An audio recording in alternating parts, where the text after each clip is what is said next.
ఇక్కడ వేలం పాట పాడేటప్పుడు 100 రూపీస్ పెంచకుండా 500 రూపాయలు పెంచాలనేది వీళ్ళ ప్రధాన డిమాండు. దాన్ని కూడా మేము సెక్రటరీ వాళ్ళతో మాట్లాడి దాన్ని కూడా మేము యాక్సెప్ట్ చేస్తాను. 10,000 ఉంటే నెక్స్ట్ పాడేవాడు 10,100 కాకుండా 10,500 పాడాలి. అది ఒకటి.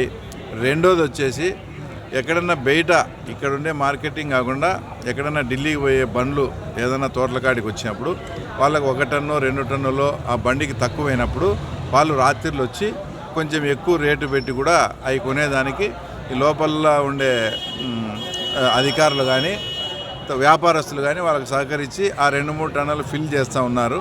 ఆ రకంగా తోటల కాడికి పోయి కొనే వ్యాపారస్తులకు వీళ్ళు ఇండైరెక్ట్గా లాభం చేకూరుస్తున్నారు. దానివల్ల మాకు చాలా ఇబ్బందికరంగా ఉందని చెప్పడంతో రాత్రిపూట వ్యాపారం అనేది మార్కెట్ కమిటీలో బంద్. ఏ టైం అయితే ఫిక్స్ చేస్తారో డే టైం ఎంతవరకు 9 నుంచి సాయంత్రం 4 వరకే ఉంటుంది. 4 తర్వాత ఎంత డబ్బు ఎక్స్ట్రా ఇచ్చామని మభ్యపెట్టినా కూడా దాన్ని ఇక్కడ ఉండే వ్యాపారస్తులు కానీ అధికారులు కానీ సహకరించకుండా ఆ వ్యాపారం అనేది క్లోజ్ చేసేట్టుగా అది కూడా ఇప్పుడే మేము అమలు పరుస్తూ ఉన్నాం.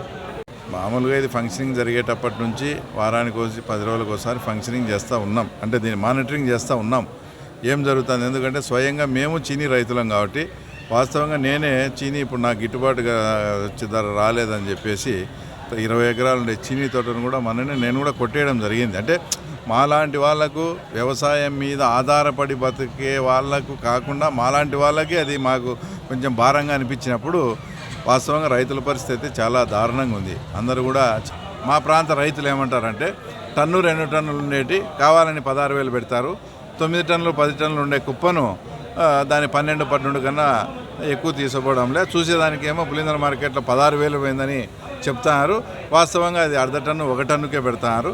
ఇది ప్రధాన సమస్య. అంటే ఆ కుప్పను కూడా పరిశీలించడం జరిగింది.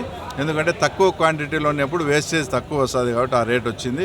ఎక్కువ క్వాంటిటీలో ఉన్నప్పుడు అవన్నీ కూడా దీనికి పరిష్కారం ఏంటంటే గ్రేడింగ్ సిస్టమ్ చేసి ఆ రైతులను ఒక వారం అలవాటు చేసి పెడితే గ్రేడింగ్ చేసినందువల్ల వాళ్ళకు మామూలు రేటు కన్నా ఎక్కువ వస్తుందా, గ్రేడింగ్ చేసిన వాళ్ళు తక్కువ వస్తుంది అని రైతులు అబ్జర్వేషన్ చేసుకుంటే అప్పుడు ఈ గ్రేడింగ్ విధానాన్ని కంటిన్యూ చేయాలా లేక మళ్ళీ పాత పద్ధతికి పోవాలా అని ఒక అవగాహన కోసం మా మార్కెట్ కమిటీ చైర్మన్ అమర్ను కూడా అందరికీ గ్రేడింగ్ చేయమని కూడా చెప్తాను.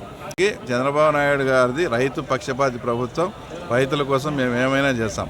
రేపేదో రాష్ట్ర వ్యాప్తంగా ధర్నా ఉందని ఆ ధర్నా కోసము ఆ తర్వాత పులిందల్లో ఇట్లా చేసి అదేందో రాష్ట్ర వ్యాప్తంగా ధర్నా చేయాలని రైతుల ముసుగులో వైసీపీ వాళ్ళు వచ్చి ఇక్కడ ఏదైనా చేసే మటుకు అది రైతులకు మీరు అన్యాయం చేసినట్లయితే అది దాన్ని మేము కూడా సహించము. ఇది మరోసారి హెచ్చరిస్తున్నాం. నిజంగా పంట పండించిన రైతులు వచ్చి కొట్లాడండి, మాకేం బాధలే. వాళ్ళ కోసం మేము ఏమైనా చేస్తాం. రైతుల ముసుగులో వైఎస్ఆర్ వాళ్ళు ఇటుకు వచ్చి ఈ మార్కెట్ అది లేదు ఇది లేదంటే అసలు ఈ మార్కెట్ ఫంక్షనింగ్లోకి వాస్తవంగా అంతకుముందు గవర్నమెంట్ ఉన్నప్పుడే వచ్చింది. దాన్ని మనం స్టీమ్లైజ్ చేస్తా ఎటువంటి పరిస్థితుల్లో మార్కెట్ ఎత్తిపోకుండా వచ్చి రైతులకు ఎందుకంటే ఒకసారి కాయ మంగు వస్తుంది, అట్లాంటి వ్యాపారస్తు తోటకాడికి రాడు. అదే ఇక్కడ కొనుక్కొని వచ్చి ఏదో రేటు కన్నా పాపం అతను అమ్ముకొని హ్యాపీగా ఉంటాడు కదా. ఇక్కడైతే సూట్ లేదు. వ్యాపారస్తుడు తోట దగ్గరికి వచ్చి 2.5 టన్ను సూట్ ఇవ్వాలా. ఇవన్నీ ఆలోచన చేసి మేము రైతుల కోసం కరెక్ట్గా ఏదైనా కానీ చాలా పద్ధతిగా రైతులకు నాణ్యమైన రేటు వచ్చేట్టుగా చేస్తాం. యువకుడు ఇతను కూడా అరటి తోటలు బాగా పండిస్తాడు. ఇతని వ్యవసాయం కూడా ఇతని జీవనాధారం కూడా అరటి తోటలే కాబట్టి ఇతని ఆధ్వర్యంలో అందరూ వేసి రోజు మానిటరింగ్ చేసి అంతకుముందు అంటే చైర్మన్ లేడు, వాళ్ళు వేసిన చైర్మన్ ఉన్నాడు, వాళ్ళకి గవర్నమెంట్ పోయిందని ఆసక్తి లేక ఈ రకమైన ఇబ్బంది జరిగింది. అమర్నాథ్ యాదవ్ నాయకత్వంలో మీరు కూడా ఉండి ప్రతిరోజు ఈయన వచ్చి మానిటరింగ్ చేసి 10-15 రోజులు దీన్ని స్ట్రీమ్లైజ్ చేస్తే తర్వాత రైతు ఇంటికాడ ఉండి ట్రాక్టర్ పంపించినా కూడా మీ రేటు మీకు వచ్చేట్టుగా చేస్తాం. రైట్.